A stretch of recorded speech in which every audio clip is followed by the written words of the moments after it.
I'm a journalist, and so one of the things that bothers me especially is when I read falsehoods in the newspaper. There's falsehoods in the newspaper? Oh, yeah. They wouldn't print it if it wasn't true. Well, for example, one of the common ones right now related to Iraq, since, Cheney's pushing Iraq, is that, and it's printed in the Free Press here today on the jump page, is that Iraq kicking out weapons inspectors 4 years ago. This is printed as, this is not a question of debate, this is presented as a bald fact. It just happens to be not true. That he didn't kick out the weapons inspectors. They left because they were told to leave because we were about to bomb the country.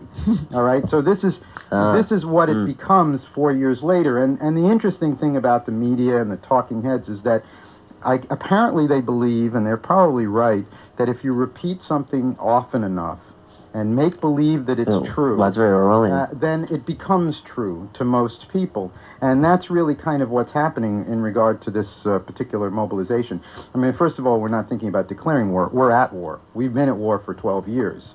We're just continuing a war that we began. I mean, when you're bombing a country every couple of days and you've declared, a third to half of it off limits to its own government, you're in a state of war. I mean, are you saying we've been bombing Iraq every couple of days for the last 12 years? Not every couple of days for the last 12 years, but lately every couple of days. I mean, we bomb them every time that they challenge the airspace issue around the no-fly zones in the north and south. We have actually recently extended our bombing raids in response to not simply responding if they try to shoot at a plane that's flying over their territory, but we go after infrastructure. So we're actually already engaged in extending the war by doing something very similar to what we did in 1991, is trying to destroy infrastructure. Greg, can you explain the no-fly zone? Because for some reason, when it's reported that's bombing there, it always makes it sound like it's not important. It's like it's off the edge of the page. Or something. I know. No-fly zone is like no flies in that zone. It's okay. Iraq is not a big country, but what they've done is, in a sense, divided it into three parts. The central part of the country, which they let Hussein and his administration continue to run. The north, which is mainly populated by Kurds, which we've allowed repeatedly to be slaughtered in various Middle Eastern conflicts, but right now we're kind of protecting them. We're also, however, protecting Syria and Turkey from Kurds actually proclaiming themselves a separate state. What we don't want is for those peoples to be able to assert their autonomy.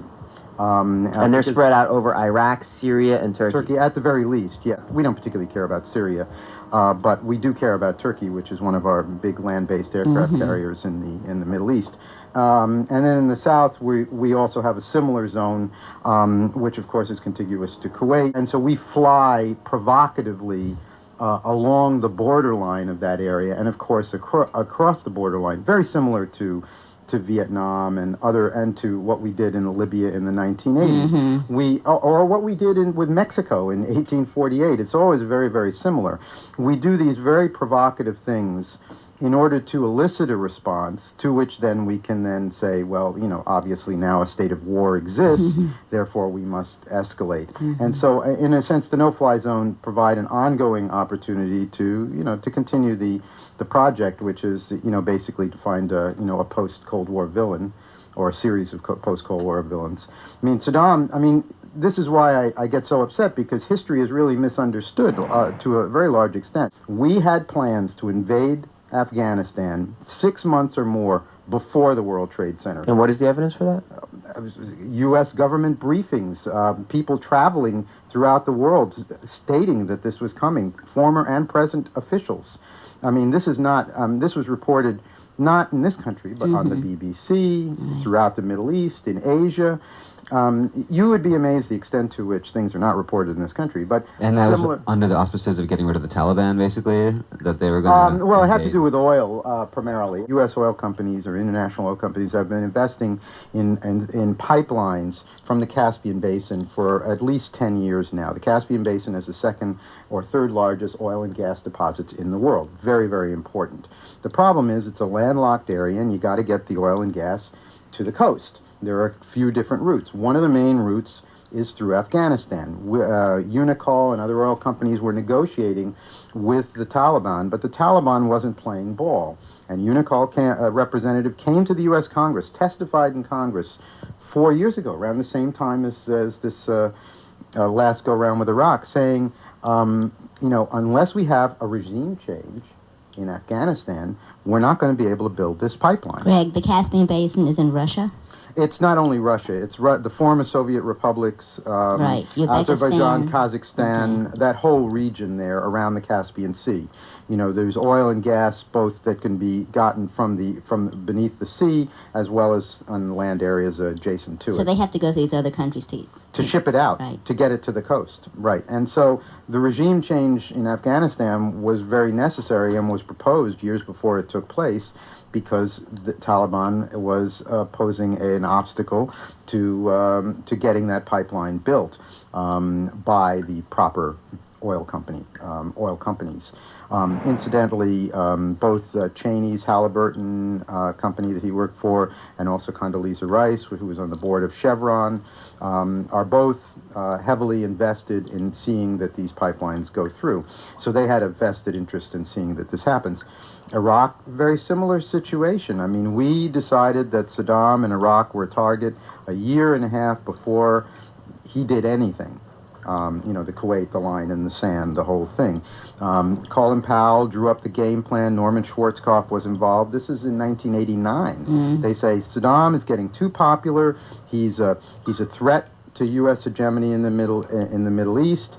We have to do something. They waited. Then, 2 or 3 weeks before the invasion, our U.S. ambassador April Glaspie goes over there, has a meeting with Saddam. It was taped, remarkably, and there's a tape recording and a transcript of this. He asks her, if we were to invade, Kuwait, because they're in fact slant drilling for oil into our property, would you, the U.S., do anything about it? And she says, no, we consider this a regional thing. We wouldn't really get involved with that. We don't care about regional border disputes. Right, that wasn't the concern. I mean, it was very bad advice. That's what she said. That's what she said. That's exactly what she said. It was widely quoted. He took her at her word. She was either lying or misinformed. He took action. I mean, I'm not saying it was a good thing to do, but I'm saying that it was a sucker play. Even the original Afghanistan invasion, and Brzezinski, who was National Security Advisor of the U.S. during Carter, the end of the 1970s, has admitted that we had a secret operation in Afghanistan before the Russians invaded Afghanistan, which was designed to get the Russians to invade Afghanistan so that we could give them a Vietnam and undermine them. This is on the record.